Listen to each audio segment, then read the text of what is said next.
Five most important concepts from company law. These are concepts which are frequently tested in the exam. Hi, I am CA Preeti Agarwal and we are discussing important concepts for CA Foundation Law. In case you have missed the important sessions for the earlier chapters, I'm leaving a link in the description. Do watch that because we have discussed the important sections and concepts from every act. All right. So in today's session, we are quickly going to discuss five such important concepts which are very frequently asked in the exam. The first question which I have identified, or the first concept, that is one person company. Students, what I have done is in today's session, I have kept the notes that I generally make students write in my lectures. Okay, so this is actually the chart book. It's a writing practice chart book where we first revise the concept and then we write and practice. So this is how I make students write and practice the important points. I have chart book writing practice lectures for CA Foundation. You can enroll list. The link is given in the description box. These are recorded sessions. Okay, so in case you're preparing for the May 25 attempt and you want writing practice for law, then this session is for you. Okay, so this is how we first revise the concept. I make you write notes, then we learn the concept and fill in these charts. Okay, so you can enroll. The batch descriptions are given in the description box. All right, so these are the notes. Now I have kept the notes for the important concepts that we are going to discuss, like OPC, Section 8 company, and holding subsidiary, associate company. These are the notes which I make students write in the class, and I feel that you will also benefit from these notes and it will save time also for us. Okay. So today's concept, we are going to start with one person company. Now, what kind of question can be asked on a one person company? Mostly they will ask you a theory question, but yes, they can frame it like a case study based question. Even though it is a case study question, you have to write the provisions, the theory perfectly. All right. Now, what is a one person company? It is a company in which only one person is the member. So you have minimum one member and maximum also one member. He automatically becomes the director. So we have minimum requirement of just one director. Okay. Maximum you can have 15. Minimum paid up capital, there is no prescribed limit like any other company. See, you will not find separate provisions for one person company in the Companies Act. The provisions which are applicable to a private company automatically apply to a one person company. This is a special kind of a private company. But this doesn't mean that all the provisions will apply as it is. Yes, there are certain provisions, there are certain exemptions, especially for a one person company. Okay, so by default the provisions of private company apply, but there are separate provisions for OPC and there are exemptions to a one person. This is basically to encourage people to incorporate a company rather than do business in a proprietary form. So minimum one, maximum also one. What is the eligibility? Okay, what is the eligibility? So only a natural person, natural means living person, person who is citizen of India, and whether he is resident or not. Many students get confused. They feel that because the act has defined residency. Okay, so who is a resident? A person who stays in India for more than 120 days in the financial year. Now, just because they have defined the resident, that doesn't mean it is one of the requirements, whether resident or not. It means that even a non-resident Indian can become member or nominee in OPC. Okay, so whether resident in India or not, it means even if you're in if you're not in India for a single day, you can still become a member or a nominee of OPC. But yes, natural person and citizen of India, this is compulsory. Only a natural person, only a citizen of India can become a member and a nominee in one person company. Nominee is a person who shall, in the event of the incapacity or death of the member, become the member, and then he will nominate some other person. So at the time of incorporation itself, the member will appoint a nominee. Okay, in case the member dies or he is incapable of contracting, then the nominee becomes the member and he will nominate some other person, and this is nothing but perpetual succession. It will go on till the company is wound up. Okay, so only a one person is the member. There is no minimum paid up capital requirement. This is the eligibility. Memorandum will indicate. Now, these are the important points which you have to remember and write it in the answer in the exam. Okay. So, my chart book is a color A3 size chart book which has charts that will help you to remember, memorize the concept, and you can write this in the exam. You can easily convert this into proper sentence form. Yes. The eligibility is natural person, citizen, whether resident or not. So I have clarified that even if he is not in India for a single day, he can still become a nominee. In case I want to change the nominee, the member will give a notice to the company and the company will intimate the ROC. To simplify that, I have made this arrow format. Member will give notice to the company. Company will then intimate the ROC about the change in the nominee. Can the nominee by himself leave? Yes, he can also leave, and in that case, we will appoint someone else as the nominee. This change in the nominee will not be considered as alteration of memorandum. It means the procedure which is applicable to alter the memorandum that need not be followed. Okay. No person shall be eligible to incorporate or be nominee in more than one OPC. It means at a time you can be member in one, nominee in just one OPC. I cannot be a member in two, nominee in two OPCs, but can I be a member in one and nominee in another OPC? Yes, that is possible. Minor cannot be a nominee or a member of OPC. This is very, very, very important for exam. You cannot incorporate or convert a one-person company into a Section 8 company, but yes, one-person company can be either converted into private or a public company. So you cannot incorporate or even convert a one-person company into a Section 8 company, that is non-profit, yes, not for profit. But you can, yes, convert OPC into either private or public company. So these are the important provisions which I want you to remember for a one-person company, and I have kept my notes intact. Okay, these are the things which I have highlighted so that you are able to memorize and recall them in the exam. The next concept which I feel is important for exam is the concept of holding and subsidiary company, and also the concept of associate company. I think this concept has been tested many times in the exam. So although it is important for exam, but I think there are less chances of it being asked, so frequently. But because it's an important concept, we will study it. Okay, now what is a holding company? Holding is not very clearly defined. He said that I am holding if you are my subsidiary. Then what is a subsidiary company defined under Section 2, Clause 87? I have kept my notes intact. So these are the notes which I generally give to students during my writing practice batch. Holding company is a company which controls the composition of a subsidiary company, or it owns more than half of the total voting power. Okay, we own so many shares that those shares give us the right to control at least half of the total voting power. Okay, so it controls the composition of the board. Now, what is the meaning of controlling the composition of the board of directors? It means I can either appoint or remove all or majority directors of S at my own discretion. Okay, so if H can either appoint or remove all or majority directors of S, then H is the subsidiary. If we exercise or control more than half of the total voting power in S, then we are the holding, and that company is our subsidiary company. Now, this control may be either on its own. So H owns more than half, that is more than 50%. H owns 60% in S, so S is the subsidiary of H. So it is holding on its own. So I'll just read it. It controls the composition. I explained what is the meaning of controlling the composition. It exercises or controls more than one half of the total voting power. How is that control done? Either on its own. Okay, so H is owning either on its own or together with one or more subsidiaries. So H and its subsidiary, they own 70% in S1. S1 is the subsidiary of H. This is also a subsidiary. H owns 60% in S and S owns 70% of the total voting power in S1. S1 is the subsidiary of H.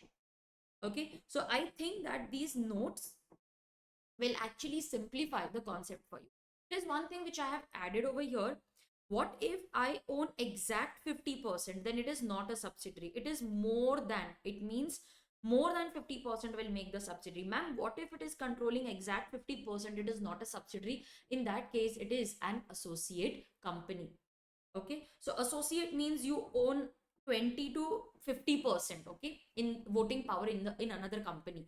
So anywhere between 20 to 50. Ma'am, what about exact 20? Exact 20 will make me an associate company. Exact 50 will also be an associate company. More than 50 will be subsidiary company. So B Limited, it controls 30% of uh, the business decisions, etc. So in that case, A is the associate of B.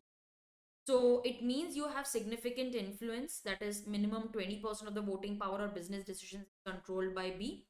In that case, A is not yet a subsidiary, but yes, there is another relation which we have established, that is of an associate company. It includes a joint venture company. This is any joint arrangement. Now, do I need to learn the definition of associate company? Yes, it is important along with the section number. You need to know what is the meaning of significant influence. As I explained, it is anywhere between 20 to 50%. Okay. Then the next concept which I feel is important for exam is the concept of section 8 company. It's a very simple concept, but I need you to learn this. Okay. So I have highlighted the keywords over here. Now, section 8 is a company which is formed for charitable objects like promotion of art, science, culture, education, clean environment, protection of flora, fauna, etc. Now, this company, there are three characteristics. You need to learn these three characteristics as it is. So it is a company which is formed for the promotion of art, science, commerce, culture, religion, education, protection of environment. It uses the profits only for the promotion of the object. So non-profit doesn't mean that it is not earning profit. Whatever profit it earns, it uses for the promotion of the objects for which it has been formed. It prohibits the distribution of that profit in the form of dividend. This company, because it is doing so much for the society, they get a lot of exemptions and privileges. In case you violate any of these provisions, then that privilege will be taken away and all the regular provisions will apply. Okay, so these are the three characteristics of a section 8 company, and you need to know these three characteristics. It operates under a separate license from the central government. That is why it is also known as a licensed company. It need not use the word. Now, these are the privileges which I have highlighted. I have also mentioned over here that these are the privileges and I have highlighted them in yellow. It need not use the word limited or private limited in its name. Instead of that, they generally use the words club, chamber of commerce, etc. Okay, foundation. This is another privilege. It can call the general meeting by giving just 14 days. This is 14 complete clear days, full days, instead of the regular 21 days. Other companies are required to give 21 clear days of notice to call a meeting. We are allowing a Section 8 company to call a meeting by giving just 14 days of notice. The requirement for minimum number of directors, independent directors, this will not apply. They enjoy the same privileges and obligations of a limited company. Okay, so all the provisions will be that of a limited company with extra privileges. In case I violate any of these provisions, my license will be revoked. ROC will immediately add the word limited or private limited to the name. The privileges will be taken away. Okay, so if we contravene, the license will be revoked. This is very important for exam. Any alteration of memorandum or article can be done only with the approval of ROC. Otherwise, what will happen? Company will be incorporated mentioning these purpose in the memorandum, and then once they get the license, they will alter the memorandum and now make it a for profit organization. We cannot allow you to alter the memorandum and articles unless you obtain the approval of ROC. So that was one important concept. The next important concept, this is the writing practice which we had done. The next important concept which I have identified is the concept of registered office and office clause and the object clause. Although many students feel that the concept of indoor management is important, I have done a separate video on that. Please go and watch it. It is available on my channel. As far as exam is concerned, I feel a short note can be asked on registered office clause and object clause. So what is the registered office clause? What is the significance of a registered office?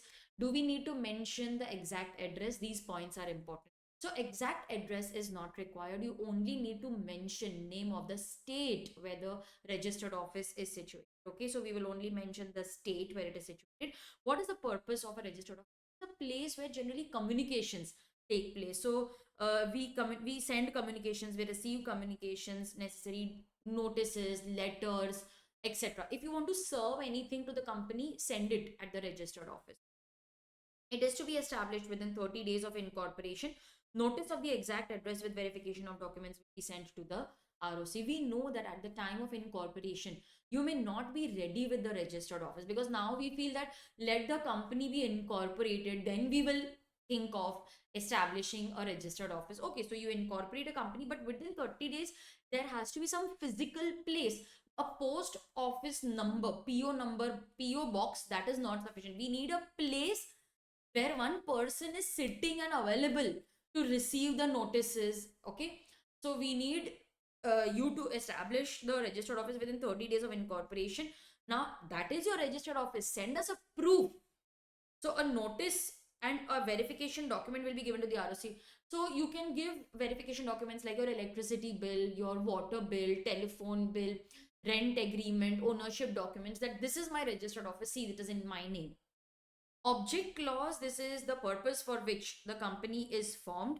It helps the shareholders, creditors, and other persons dealing with the company to know the scope of work that they can undertake. See, company can perform only those acts which are authorized by the object clause of the memorandum. Anything which is beyond the object clause is ultra vires, hence void. It is not binding on the company. Outsider needs to read the object clause before entering into contract with the company. This is the doctrine of constructive notice. So, because the memorandum is a public document, we assume that you have already read the memorandum before entering into contract. So, it contains the object, shareholders, creditors. It will help you to know where your money is being utilized, whether the contracts that you want to enter can be entered by the company or not. Is it authorized? Any act is ultra vires, it is void, it is not binding on the company. This act cannot be ratified. See, if the act is ultra vires the memorandum, it is ultra vires the memorandum, it cannot be ratified. Okay, ratified means we obtained the consent of each and every member. No, it is still not binding on the company. But if it is ultra vires the articles, then it can be ratified. It means we can alter the articles because they are internal documents. This case law is very, very important. You need to remember the name of the case law along with the facts of the case, because it can be asked in the exam. I don't think facts will be asked, but name should be mentioned whenever you are writing something related to the object clause. Whenever a question is asked on ultra vires, there also you need to write the name of this case law. Okay.